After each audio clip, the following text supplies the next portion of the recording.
So, for tonight, um, I've been thinking about this statement that I heard years and years ago, and it was this obscure evangelist. I don't remember who it was. I just remember the video, and he said this thing. You need to ask yourself if your God, your interpretation of God, is either too small or too big. Now, I had a major problem with that when I heard that. I understood the concept of God being too small.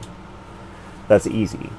Oftentimes people put God into a box. They narrow the field of who God is in so much of a way that they could have Jesus show up, talk to them directly, and they would have no idea who they were talking to, because he just wouldn't be the grandiose thing. Like, he wouldn't match their criterion for what he should look like. It's kind of like an old story that happened where supposedly, I don't know if the story's true or if it's just something that people tell, but supposedly this church was looking to hire a new pastor, and somebody filled out one of the other pastors as a statement to the elders of his church. He filled out an application using the descriptions of Paul, the Apostle Paul. Went to jail so many times, has been kicked out of churches here and there, started some churches, just kind of went down the line of different things. And the leaders of the church were just like, we don't want somebody like that leading our church. That's awesome. So when they all convened and talked about that and dismissed it, the guy kind of stood up and was like, okay, so that was me, and here's why I did it. That's an example of like where God is too small. Like he's not big enough. He doesn't encompass enough. He's just too narrow, too small. You've got him in a tiny, tiny box. But the one that was hard for me to understand at the time was the idea of God being too big. How can somebody think that a being who stands outside of time, created all of existence, is not bound by the physical laws, by our understanding of existence, by what we can conceive and contrive? How can you possibly think that such a being is too big? Well, years later, I understand. And that's kind of what our message is about tonight. And this isn't an easy message. In fact, like, this could actually be a really depressing one. But that's not the intention. So at the outset, I just have to share that, like, the intention behind this message is this. It isn't to depress people. It isn't to knock out your faith or anything like that. The reason for a message like this, the reason for these things being brought up, is most importantly to free us and free God from the kind of weird doctrines that we have about him. See, even whether too small or too big, we bind God and put him into a box with our expectations. It's kind of like the old statement of never meet your heroes. A lot of people have an issue with that because they develop this interpretation of a person so much in their mind that when they meet them in real life and they find that it's just another person, it just destroys them. It wrecks their whole contrived image, that idol that they've built up in their heads just gets demolished because the person is not what they expected. They're not as funny, they're not as charming, they're not as fun, they're not as interesting, they're not as smart.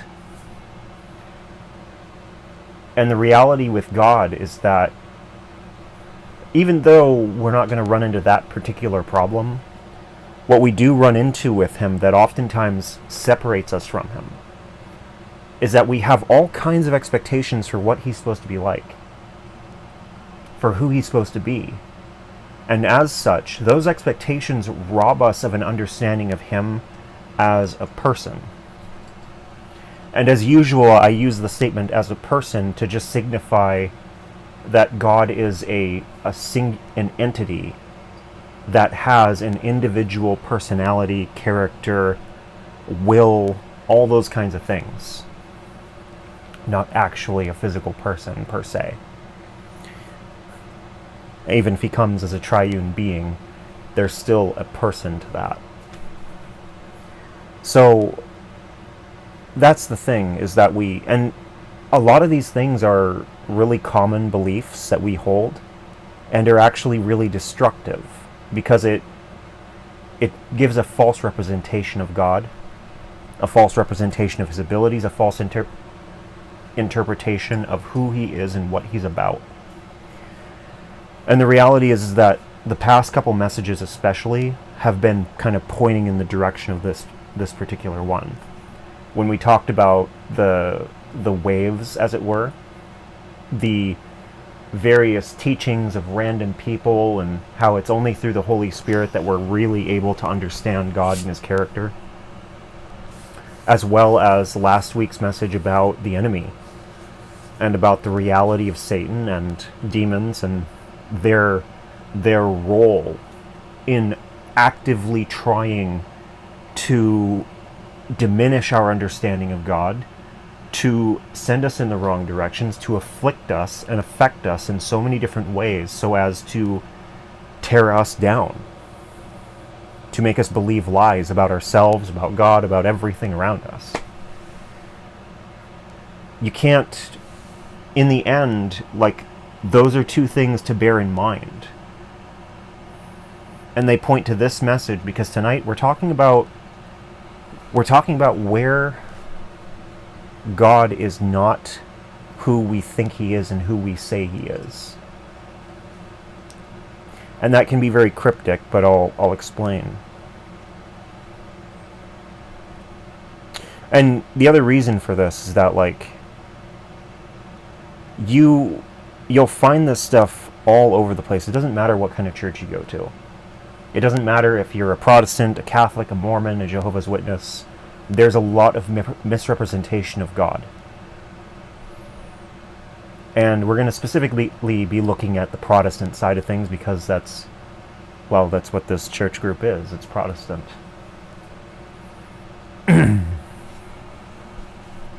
But they all have a wealth of ways in which they look at God and say, God is this.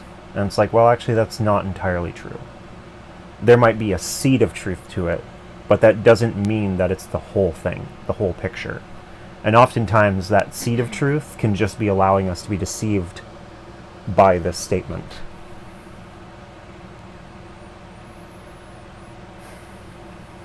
And as a result, we get a false idea of who God is, so we come up with these expectations, and he's not that. And then we get hurt and offended and angry, and we want nothing to do with him, because he's not matching these unrealistic expectations. So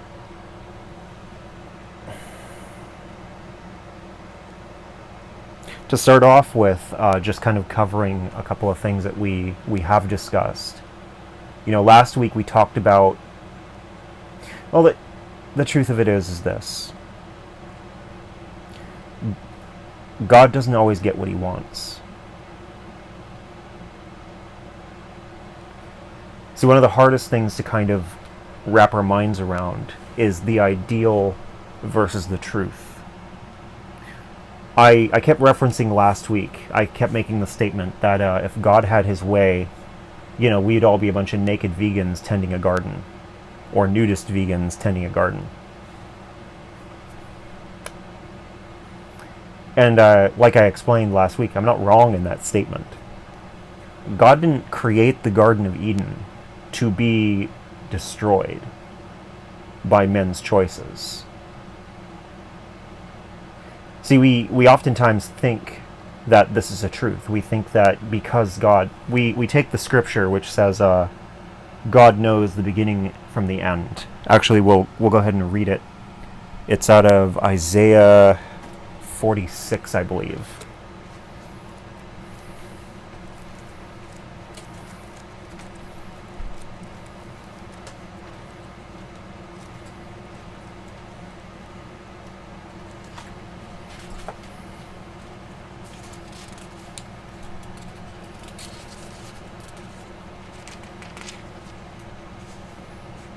Yep. I'll actually go ahead and start up in verse 8. Remember this, keep it in mind, take it to heart, you rebels. Remember the former things, those of long ago. I am God, and there is no other. I am God, and there is none like me. I make known the end from the beginning, from ancient times, what is still to come. I say, my purpose will stand, and I will do all that I please.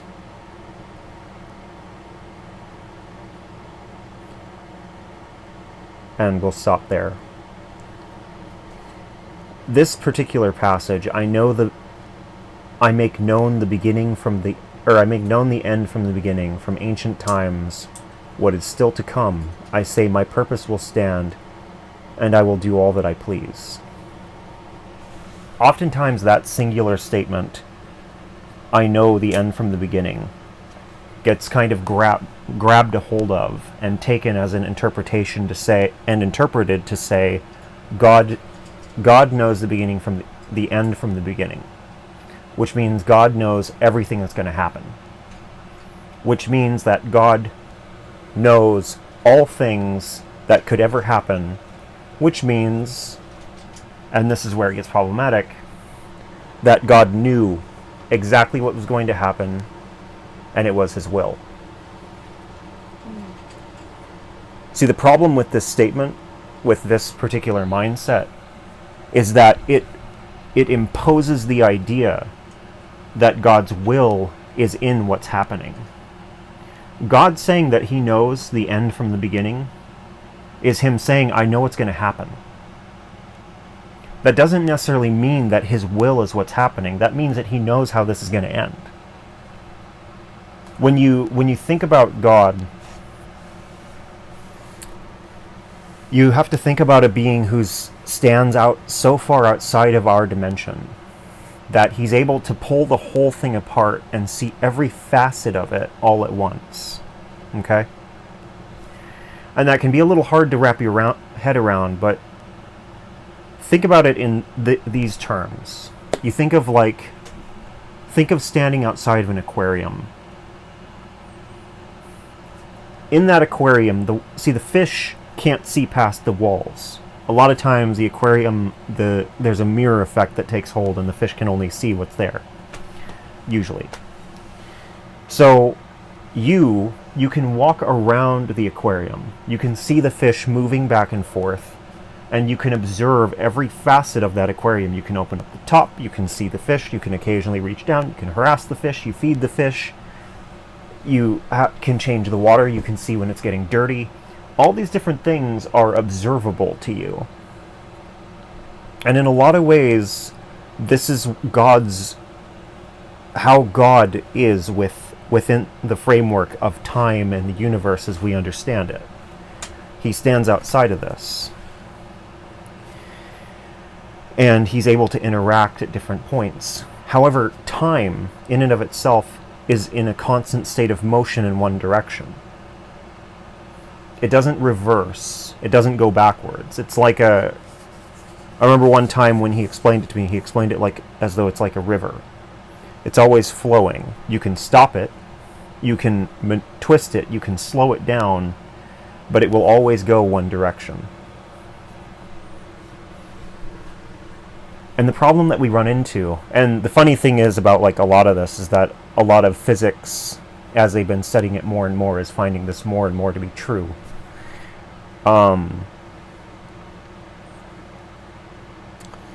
But the thing that we run into with this is how we oftentimes fail to interpret this, because we look at that aquarium, in that analogy, And we presume that since he's able to move around it, see all the different facets of it, he already knows everything, as though he's in control.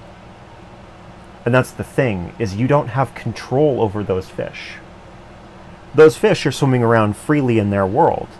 If you have a pet piranha and it decides to eat your pet neon tetra, you're probably not going to be able to stop it. Instead, you're going to watch that happen. And that's not to limit God by saying he can't get involved. That's not true. But it is to say, give you the perspective that these animals are working on their own accord. They're doing their own things. They have their own free will. And the problem that comes from this is a lot of times we as believers, we as Christians, and just people in general, when they think about God, they don't appreciate the framework that free will imposes on this world. So when we take that statement where God says, I know the end from the beginning, and even when he goes on to say, I make my will as I please, that's not to say that that's an easy road. That's not to say that that's something that's not complicated. That's not to say that that's something that is linear. Sometimes that has to be worked around with us. And there are a lot of instances where we find God's will not being done in the scriptures, especially when we read through the books of Kings and Chronicles and Samuel. I mean, as an example, you have the story of David. And the story of Moses. You have a lot of different ones. With David, there's the whole incident with Bathsheba. And with Bathsheba, to kind of do a quick run through of the story, David is restless. He's having trouble sleeping. It's during a war. And he goes up on top of his palace and he sees a woman bathing outside, or in her home. So he orders her sent to him. He has sex with her. Turns out that she's married. But David gets her pregnant. And as a way of covering this up, he finds out who her husband is, and then specifically orders the men during the next battle to put him up at the front and then move away during the fighting so that he gets killed by the enemy. Later on, God sends his prophet at the time, Nathan, to go and go and share words with David about this, to kind of clarify the point. But among the things that Nathan says to David, he informs him, if you would have just come to me, I would have given you anything you wanted.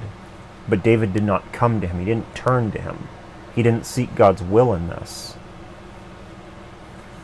In other stories, you have Moses. And last week, I believe, we talked about the instance where the Israelites agreed to follow God. Moses led them out into the desert and came with words where God asked if they would be his people, and the Israelites said, yes, we will.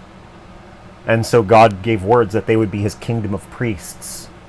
Literally, like 2 chapters later, maybe, they had created Moses had gone up on Mount Zion to get the 10 Commandments written in stone, and the people of Israel had created a golden calf and started worshipping it. And when Moses got angry, broke the tablets and then went back up, God was just like, okay, I'm going to kill all of them and restart with you and your family. So we're going to create a new world without these people. And it was Moses who was just like, that's going to look bad. He essentially told God that what will it look like if you lead these people out into the desert just to kill them? So God relented. Another instance was Hezekiah. I use this one a lot but it was one that God like specifically kept bringing my attention to years ago when talking about this subject. And Hezekiah, it wasn't necessarily that God didn't get what he wanted, but his will wasn't quite done. He forewent his will to give Hezekiah what he wanted, which was he wanted more time. It was actually the prophet Isaiah, whose words we just read, or whose book we just read, who was sent to Hezekiah to inform him that he was going to die. And Hezekiah wept, and he asked for more time. God turned Hezekiah around as he was walking back to the temple and told him to inform Hezekiah that he was being given more time. Now Hezekiah ended up like backsliding, but that's a whole other sermon, a whole other story. The point is that God's will is not always what happens. These passages are just examples of this. And there are plenty more. You know, King Saul was supposed to be the first king of Israel. He was supposed to be a man of God, and he turned from that. And this is something that you find many times over in the scriptures. When you hear the stories about people, when you read the stories, it's in their folly that they choose to go against God's will. And that is where we get the whole story of Garden of Eden.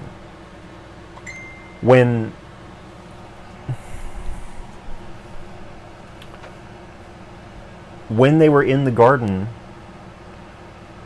Adam and Eve existed with God at all times. Like, he was close. They shared the space. And yet when Satan came along and tempted them, telling them that they would be like God if they ate of that fruit, they said, okay, and then they ate of the fruit. In the end, they broke covenant with God in order to have what they wanted. And then we ended up with the world that we have. There are a lot of apologists who argue that the world that we have is something that God intended. But the questions that come from that are, well, I mean, ultimately they make sense, and they stand directly opposed to that. A lot of these arguments require you to stop thinking about it, to stop looking at it, to stop considering. You have to omit God's whole character in order to believe the idea that, oh yeah, he totally planned for this. Like, when God was deciding how everything was going to pan out, he sat down and said, yeah, I'm going to create these beings, and then they're going to sin against me, and I want that to happen.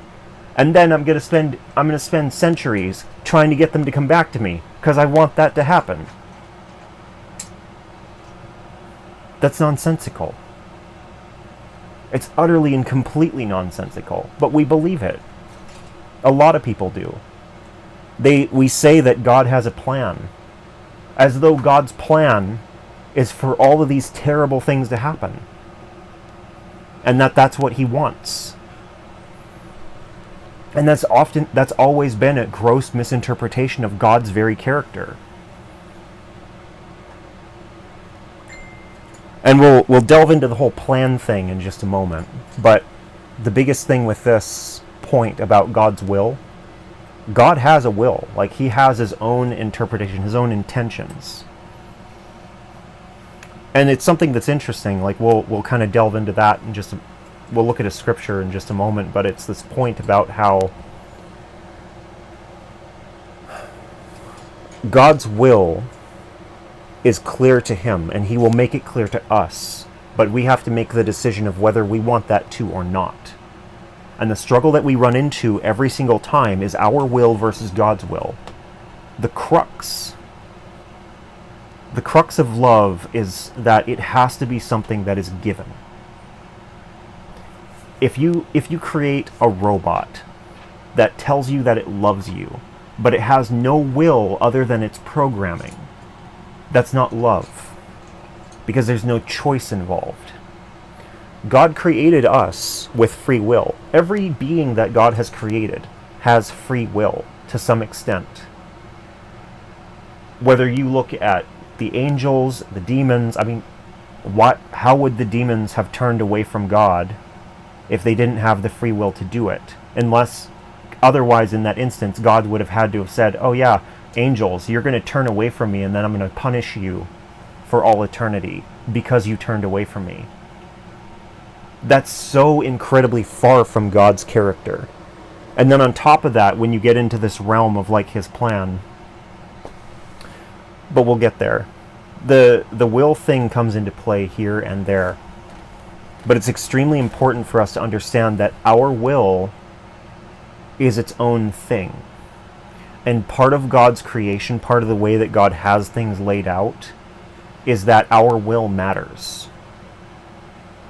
A lot of times Christians, we look at the world around us. A lot of times people in general, we look at the world around us and we say, you know, it's so horrible. Why would God allow this? Well, he would allow it because we wanted this. Somewhere along the line, somebody made decisions and they affected the world around them. Or some group of people made decisions and that affected the world around them. And as a result, we have what's here. People were greedy, so they made laws or they made circumstances that made life hard for everybody else because it suited them. But they were able to get to the top with that, so they did. Why would God allow that? Because we have free will.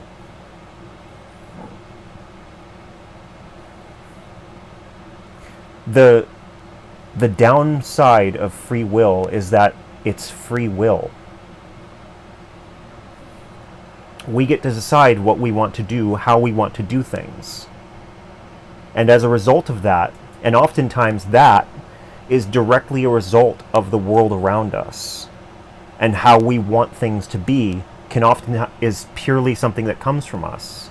And when it does, it can oftentimes be missing incredibly important details. It might not see how it's going to affect people 10 years from now. Or it might not see how it's affecting people at the bottom. As a result, you have all these people suffering, and it's because of things that we wanted to do happening. God's will was not for us to suffer. It was not for us to hurt each other. But we made the choice that we wanted to be like him, so we were given the freedom to do that. Well, this world and the life that we have is the product of men, human beings, being given free will to do as they please. It doesn't matter what gender, what sex, what religion, what beliefs. You will find horrendous sins committed by Christians. Everyone knows the Crusades. You'll find horrendous atrocities committed by atheists. Nothing quite like the Aborigines being hunted for museum specimens because they were the missing link between man and ape. Like, you will find these stories every which way. Because human beings in general, have a nasty propensity for pursuing darkness over light. Which brings us to one of those passages, which is out of John 3. This is not an unknown quantity.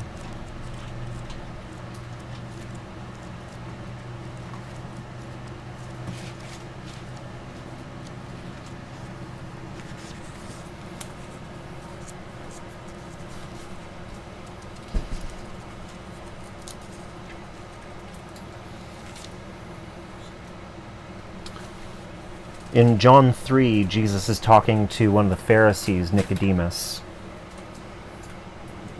In verse 19, he says, "This is the verdict. Light has come into the world, but people loved darkness instead of light because their deeds were evil. Everyone who does evil hates the light and will not come into the light for fear that their deeds will be exposed. But whoever lives by the truth comes into the light, so that it may be seen plainly that what they have done has been done in the sight of God." Jesus says this knowing fully well what he's talking about, having seen this quality to us. And the truth of the matter is that you have some really nice people in the world. but that doesn't make them good. Sometimes the people with the best intentions are completely capable of creating some of the greatest atrocities. This is the way that it works. Like, there are so many like good Christians who have caused so much pain because they wanted the best for the people who they were hurting. Those stories about some of those stories that you hear about, like parents kicking their gay children out of their houses to force them to live on the streets, those parents' intentions were to give tough love or to try to give the kids a reason to turn away from being gay. Those parents' intentions, they thought they were loving their children, not understanding that what they were actually doing was inspiring a lifetime of bitterness and hatred and malcontent.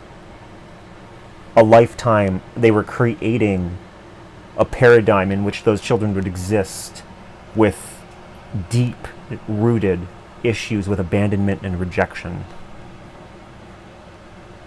But they had the best of intentions. And they had the complete power and will to do that. And they were allowed to. Because what God wanted was in no way, shape, or form something that they were involved with. If God would have spoken to them to have compassion, they would have ignored him and quoted some verse out of Leviticus, as we tend to do.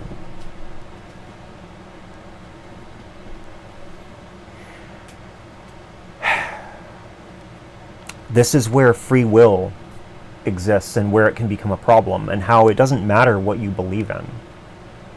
I mean, to be on the complete other side, I've seen more than my fair share of people in the gay community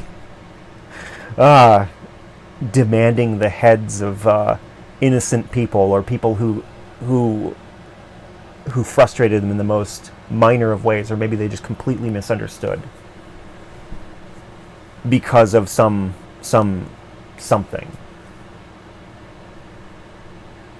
It's all just this constant thing where we, in our free will, can oftentimes oppose God so easily, and we don't even see the darkness in it.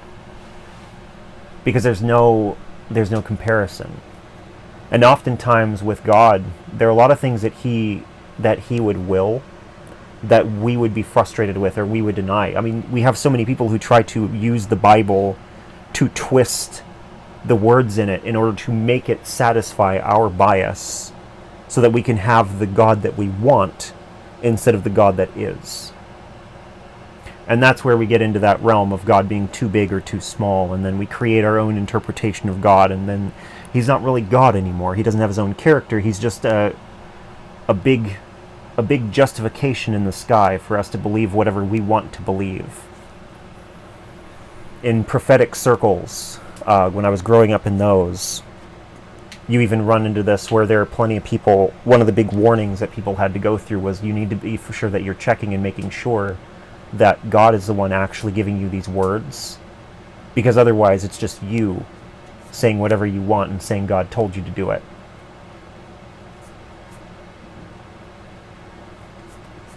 The test of it was always, look, if God is speaking to you and he's just agreeing with everything that you believe, you're probably not hearing God.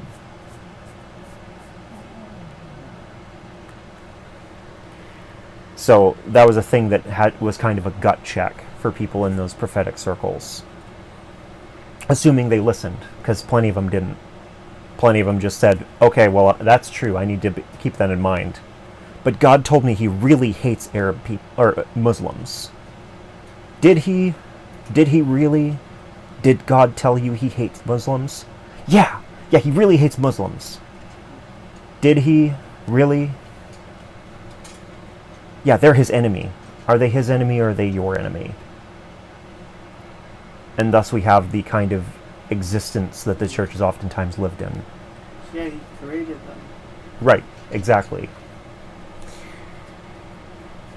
So we find ourselves with these problems. We have our own will. Our will has value. God's not going to stomp all over us and force his way. That's literally the exact opposite of his will. So this becomes a problem. This is where we struggle. This is where we have to come to know who God is and know his character, and what's more is know his will. And I don't mean like you should just automatically know it. I mean ask him. It's not hard to ask. It might be hard sometimes to hear or to see where he's drawing you to where it is. But in those moments, wait. There's nothing wrong with waiting. It's easy to formulate an opinion on how things should be and then try to go with that. It's better to wait on God to just help you understand. And sometimes it's hard to. Sometimes we don't want to. And that's another part of will that's so incredibly important. We want things to be our way a lot. And we want things to be the way that we see them a lot. As a man who has had more than my fair share of conversations with God and been very frustrated by him most of those conversations, I can say that from experience. The world is not the way that I want it to be. And that's probably for the best. In fact, it is for the best in most occasions. God has a certain levity because, see, the thing about us is we only see so much. We're in that fish tank. We're swimming around, we're dealing with the world around us. We don't see the bigger fish on the side who's waiting to eat somebody, and we're swimming towards them. We don't recognize the gradual change in clarity in the tank as it gets dirty. We don't see it. We don't recognize it. We don't have that outside perspective.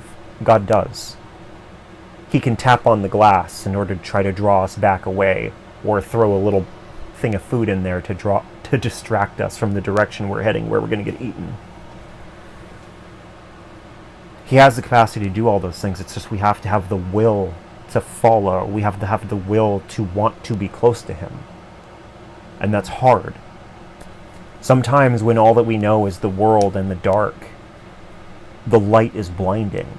It's painful to see. It's painful to have to accept. It's not that that it will blind you. Your eyes will adjust. It's going to take time.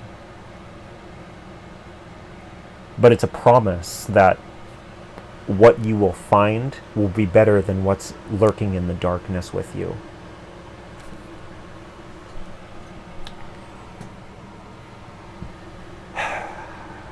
The other thing is about God's plans, right? Another kind of thing that we run into is the statement about God's will for us, his plans for us. There's also the side of it where we talk about how God is in control. See, these statements are things that we tell ourselves. Everything happens for a reason. Now, there's no scripture that I can recall or find that distinctly says God is in control of all things. Instead, we have plethoras of scriptures that we use to feed into that. I'm going to go ahead and read you 10. I saved them on my phone specifically for this.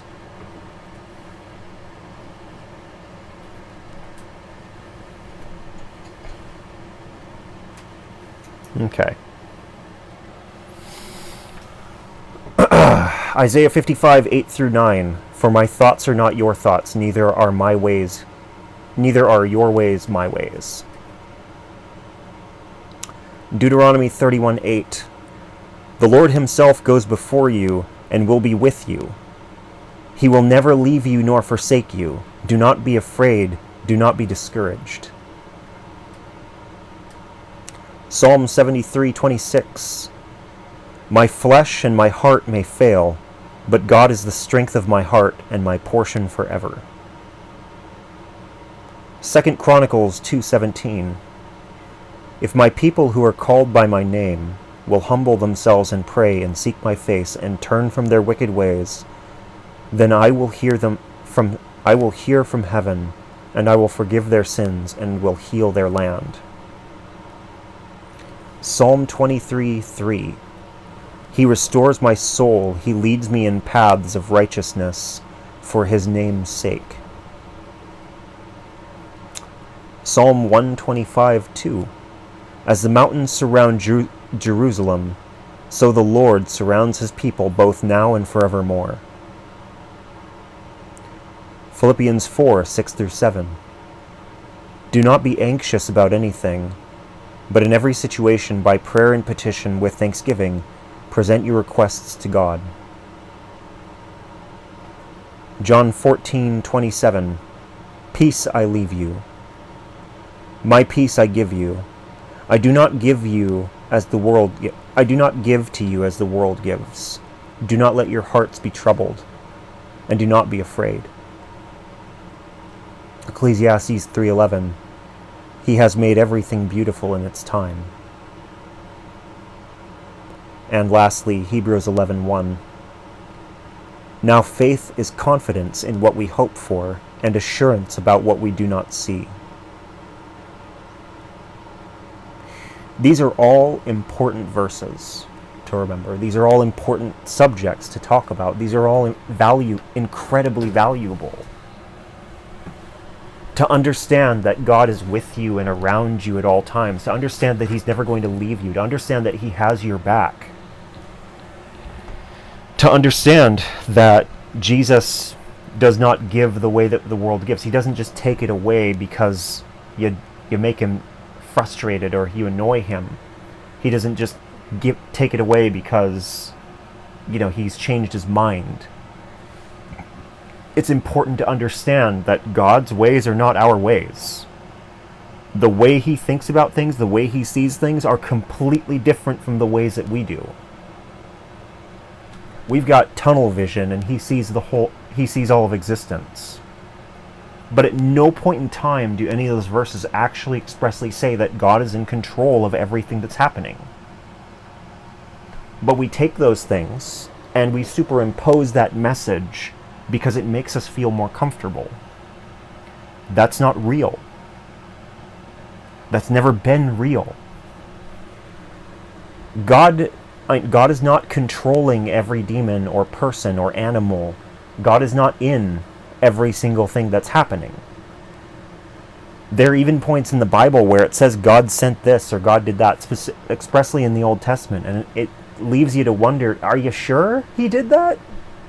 But as we talked about last week in the message about Satan, the Jews actually did not have a strong comprehension of where God was acting and where Satan was acting, which is why Jesus came back saying, guys, there's a devil. There's this one guy who really wants to cause problems and really wants to destroy you, and he's bad. He's the enemy of God. And he wants to hurt you.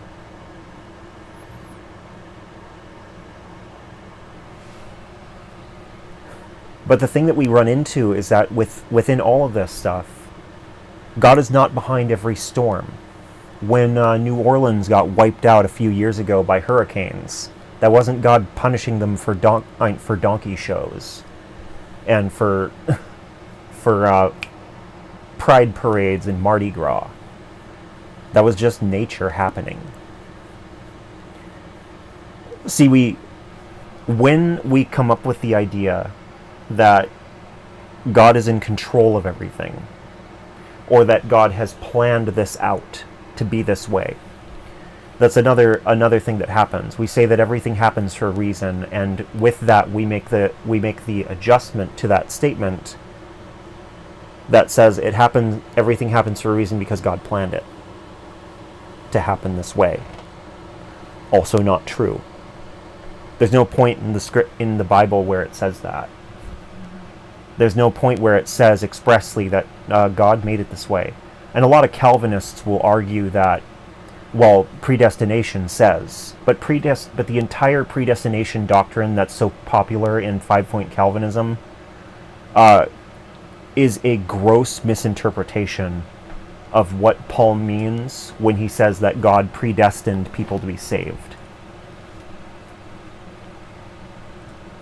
what we learn from John 3 when we read that whole passage, the parts that we didn't read tonight, Jesus makes it very clear that God intends to save everybody.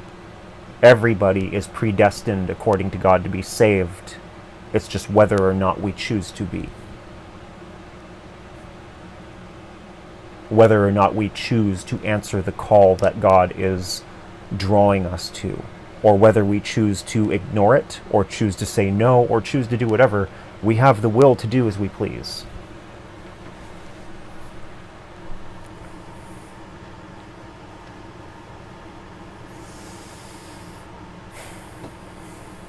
As for God's plans, his plans are oftentimes things that we talk about. And it's really bizarre that we believe the idea that everything's predestined to be a certain way. The bulk of the books of the prophets, Isaiah, Zechariah, Hosea, dear Lord Hosea,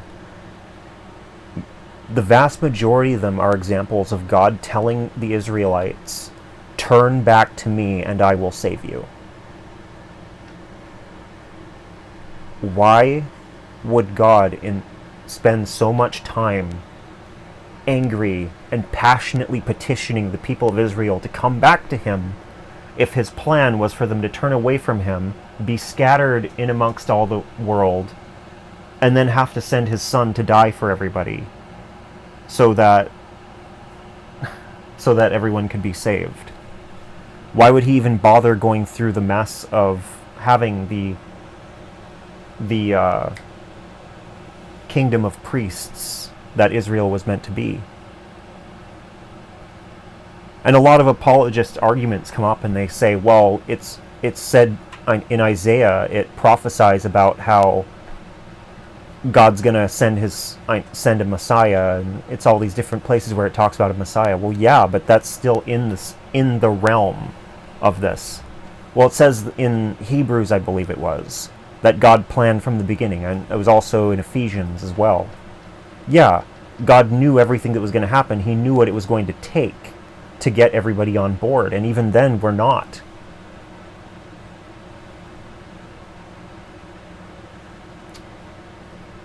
We assume that God wanted it this way, or that God felt it was necessary that everything pan out this way. We read the book of Revelation. God says a lot of things that are going to happen. But it's not that he never says, I want it to happen this way. When he looked on his creation, after he completed it all, and said, this is good, do we really believe that God's intention, God looked on his creation, said it was good, with the background statement of, but I want it to go this other way?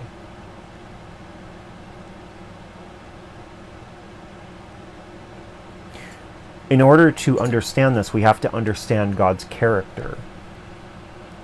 And a lot of us don't. God is a harsh master and a cruel being to a lot of people.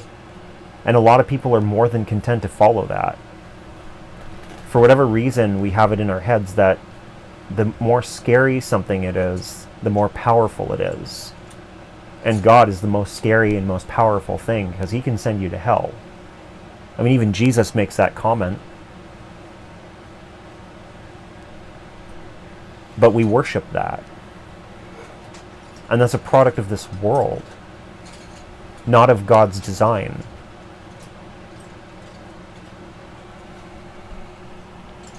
In our world, we make plans, and oftentimes some of us make plans in which we become the strongest. We make ourselves the scariest, and in that process we gain power. Because we believe that is what power comes from. If you're scary, you're powerful. Fear gives power.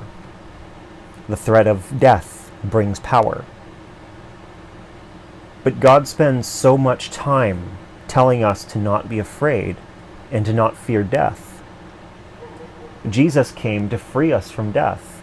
Some of those passages I just read said, do not fear, because God is with you.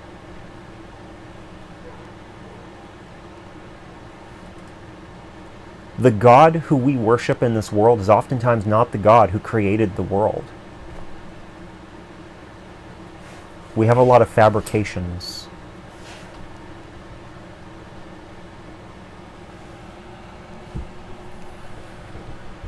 As for the plan, the reality of God, and you find this when you read through the books of the Kings. There's no better example of this in the Bible than First and Second Kings, First and Second Samuel, First and Second Chronicles, because these stories show very clearly where God is saying, "Hey, I want my people to do this," and then they do something else. They turn from God, and then they have to repent and be forgiven. Even as far back as Judges, you'll find this narrative just over and over and over again throughout the Bible. But I think that I would argue that Kings is where you get the best kind of vision of it, as God speaks to his people through prophets, through the kings themselves, and they continuously turn on him, or the kings themselves turn on him, ignore his will, go against his words, and then they suffer calamity again and again and again, and God has to change his plans around them. It's why in certain prophetic circles it's said that if God gives you a word, be the one to deliver it. But if you do not, God will find somebody else to deliver that word. Because God is going to go as far as he needs to in order to reach a person to try to save them. And when he speaks to somebody and says, "Hey, I want you to say this to this person," then that person is left to sit there and be like, "Okay, well, do I do it or not?" And that is your choice. You don't have to go up and give that person that scripture or say that word or, say that prayer. You don't have to do anything. You have a decision to make. But if you say no, God will find somebody else.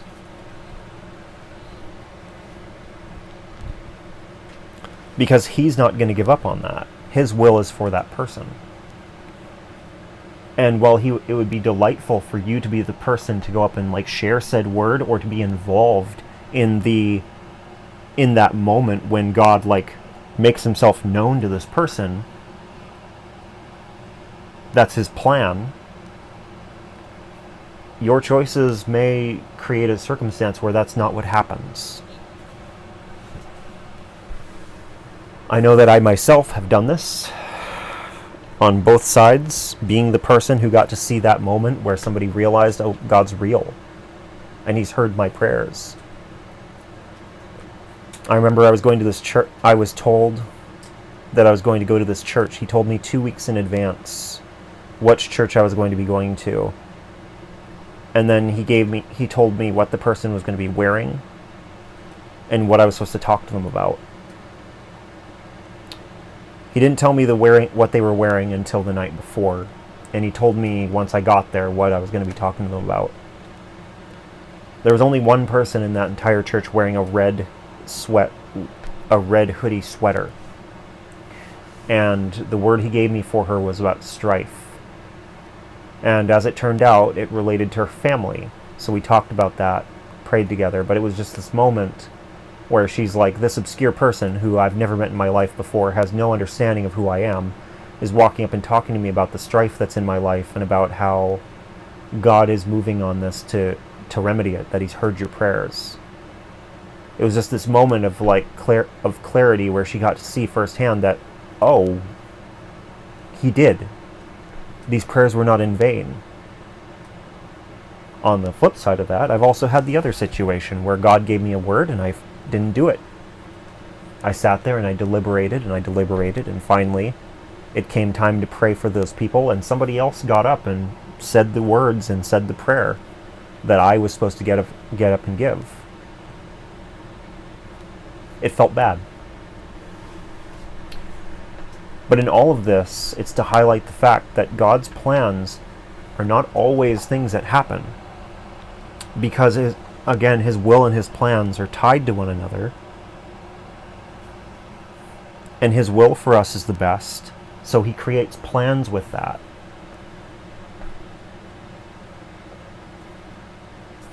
But we have free will. We can decide what we want to do, and we can create our own plans. We can say that the trajectory of my life is going to look like this, and then we can try to make it happen. That doesn't mean that that's what... And just because you achieve that, that doesn't mean God wanted you to achieve that.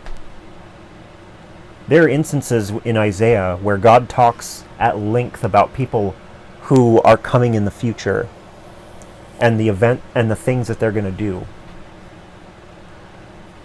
And he talks about how he worked it out so that's going to happen. And then there are people who are in his own proximity, his own place, his own children, who he says, this is what I want you to do. And they say, nah, I'm going to do my own thing. And then they do it. Everyone, as a kind of like a keystone example of this, one thing that we struggle with is the Apostle Judas. Or rather, the disciple, Judas. He never reached apostleship. Judas Iscariot was a friend of Jesus. He's also the one who betrayed him to the Pharisees, who then turned around and fed him to the Romans, who crucified him to make the Pharisees happy.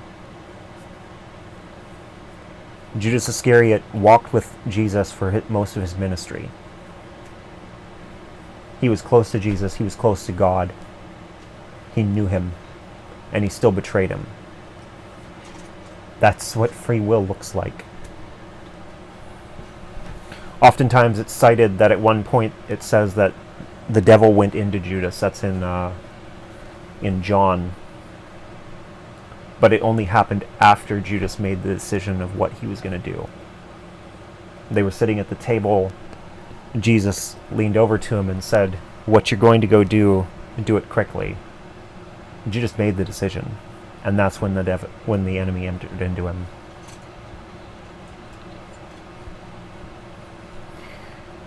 So, with all of this said, there are a lot of things that we come to believe, and the reason why this is also important. It can be depressing to have to face the reality that, look, you're responsible for your choices, okay? That's the way life is. There are things in the world that are going to happen because other people are responsible for their choices, and their choices might affect you. And you're powerless to do anything about it. I've spent the last couple of years dealing with doctors and facing how real that is. I have the free will to bomb the hospital. I choose not to because, well, it gets harder and harder to justify why I don't every day. But I haven't yet.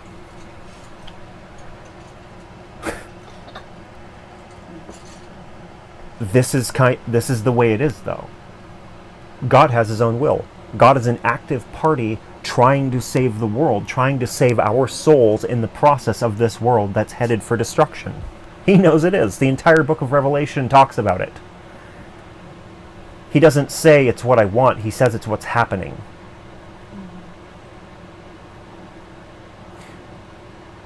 The problem with all of this is that when we sit here and tell ourselves that God is in complete control of our lives, it's a lie. It removes our responsibility. It removes the entire concept of free will, which is important for love to even exist. Why does God allow this? Because because unfortunately you get the good with the bad here. You have the ability to choose love or choose violence. You can choose kindness or you can choose hate. You can choose understanding or you can choose ignorance. We got choices to make. That's the way life is. And we're responsible for the choices that we do make. Every single one of them. God didn't make you make the decision that you made. You either choose to follow him or you don't. When the enemy shows up and starts tempting us, we either choose to listen or we choose not to. Things like addictions can make it very, very hard to make the choice not to. But usually those addictions come about because we made the choice at some point to say, I want to do this. In fact, a lot of things that we think that become constant in our lives start off that way. At some point we make a choice. Or somebody else, in some instances, somebody else says, I'm making a choice for you. And it's bullshit. And then we end up suffering from the repercussions of that. And it's not fair. And even though I could very callously say, life's not fair, deal with it, that's not really the case. Life's not fair, it's true. But that's where we end up leaning on God and looking to Him, because there are places where He is there for us, whether we see it or not. And a lot of times when we're thinking that it was His plan all along, we don't appreciate Him being there. But if we can understand that, number one, He's not in control of every person. They all have their free will. He's not in charge of every event. He didn't plan it out. He didn't say, this is how I want things to go. And the truth is that even on the planning thing, one thing I do have to talk about, one caveat here, is that sometimes there are instances where He has to deal with the brutal calculus of war, as it's described. The idea that we have to let one person fall away so that 1,000 other people can come to Him. Unfortunately, with this world being as dark as it is, and as much as we revel in that, like whether we exist there, He has to make decisions sometimes and make plans that involve that and work around that. Again, a lot of His plans end up becoming things where He's working around our plans. I'm going to go to the army, I said. I feel like that's where God wants me to be. It wasn't true. He made it clear the first day that I did a PT test, as I had asked for, but I still decided to go. I got exactly the sign that I asked for that told me not to go, and I still went. So then it was, okay, well, you're there. 3 miserable months later, I got told I had to leave because I had a medical condition that they had misdiagnosed me with. And I was sent back home. It was never His plan or His will for me to be there. So the plan then became getting me back home away from that place. The other side of it, another key thing is that because God blesses you in a place, or because He uses that experience, then it must have been His will. I'm just going to tell you guys straight up that that's a load of shit. God will use the tragedies of our lives in order for us to help us grow, but that's not because He wanted us to go through them. And it's not because He wanted us to suffer in those places. If God tells you to go someplace, like last week we talked about how the Holy Spirit led Jesus out into the desert to fast for 40 days and 40 nights and be tempted by Satan. Sure. The Holy Spirit distinctly did that. But it was for a purpose, and it was for the purpose with Jesus. There are a lot of things that we do, that we make choices about, that were not intended for us to go through. We go through really, really hard things. And some of those are because we choose to go through them. The reason why it happens, when the things happen for a reason, is because we decided to do it. We decided to subject ourselves to this. I believe that God doesn't want just us to have a happy life. He wants us to endure. Have the strength to endure a difficult one. Have the strength. That's not always true. Oh, yeah. Sorry, I Like- didn't know how to say it. Like, one of the things with it is that God will give you the strength to endure a difficult life. But if you're having a difficult life because you choose to have a difficult life, that's not because God planned it. And God has to make you strong in order to survive it because you're choosing to do it. There are a lot of people who do this kind of stuff.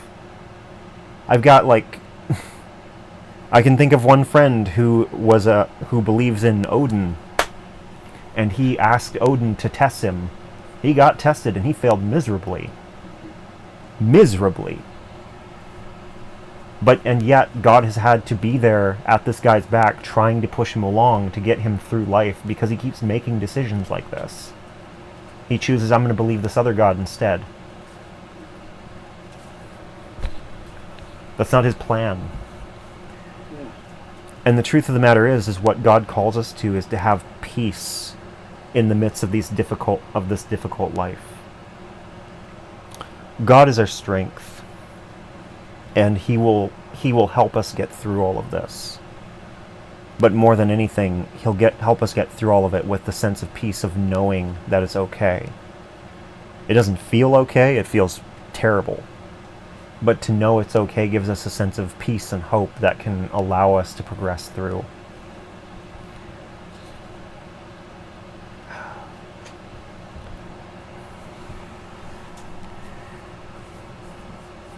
This is the thing that we struggle with, is that we see the world in certain colors, and God's painting was something different. God can see in colors and share colors with us that we have no ability to comprehend. And that's difficult.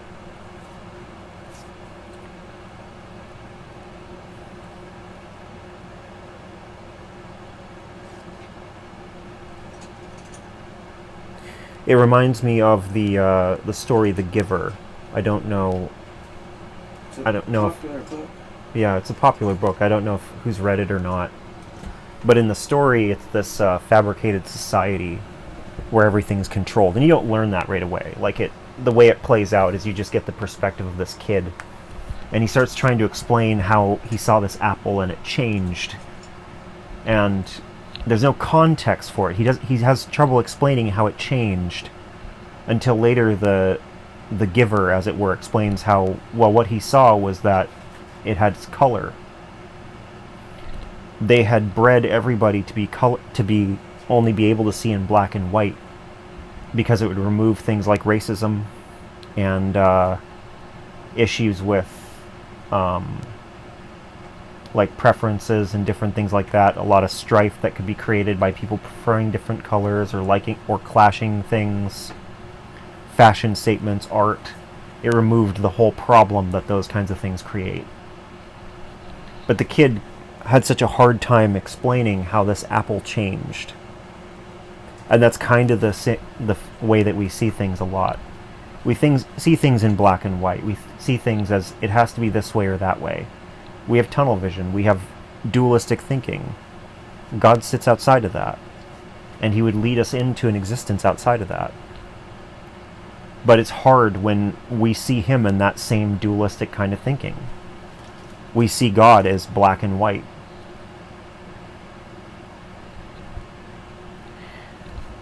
We see God as being somebody who purely does things this way or that way. And that's that box. It makes it really hard for us to understand him, to appreciate him. It makes it really hard for us to be able to say, hey, I want a relationship with this person. Because we think he's a monster.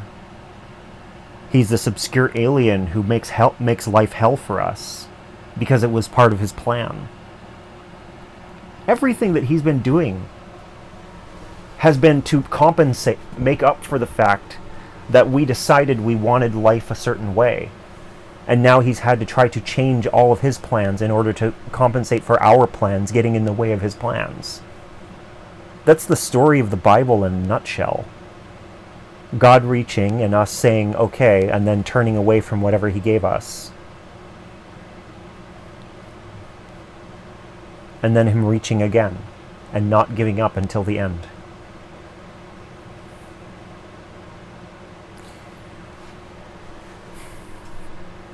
But for each of us, there's a place for us to be free of that kind of existence. To stop being creatures scurrying around for the hope of a morsel of food that we have to try to fight or claw for ourselves. To stop assuming that God's plan is for us to suffer. To stop assuming that God's will for us is to be miserable.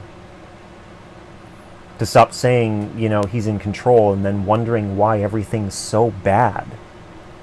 Well, is that what God's plan is? Is that his will? He's in control, right? So that must mean that he wants me to suffer in this terrible way. He wants me to be angry. He wants me to be hurt.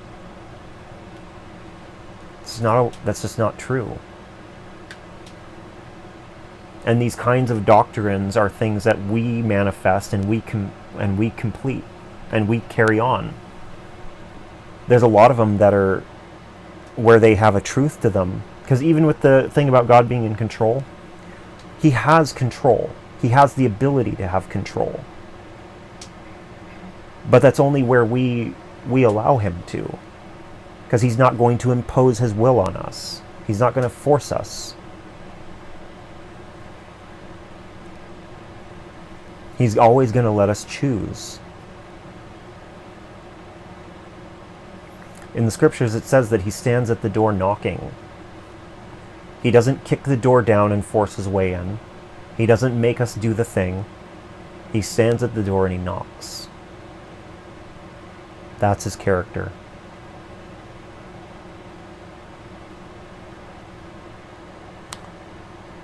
So, as I said, the point of this message is not to depress or to discourage, but rather to free, to liberate.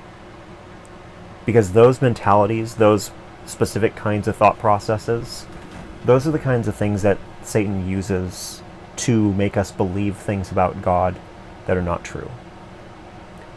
He takes these things that have a grain of truth to them, twists them, and makes them into things where we can't even know who God is, or our interpretation of God is horrifying. He's less of a Jesus and more of a Yog-Sothoth. That's for nobody aside from me. The thing is that that's the point. He's so obscure, so unknown, so malicious. He's just a storybook monster. When in reality, he's supposed to be a father, a king, a lover, somebody close to us. The Holy Spirit is an intimate thing. It's a part of God that links itself to us and becomes a part of us. It fills in that hole in our spirit that we all feel but can never really quite explain. That certain something that we all kind of lack a lot of times.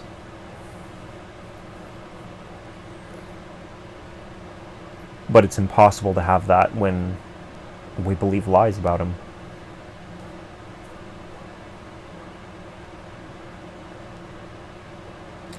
And that's what I got.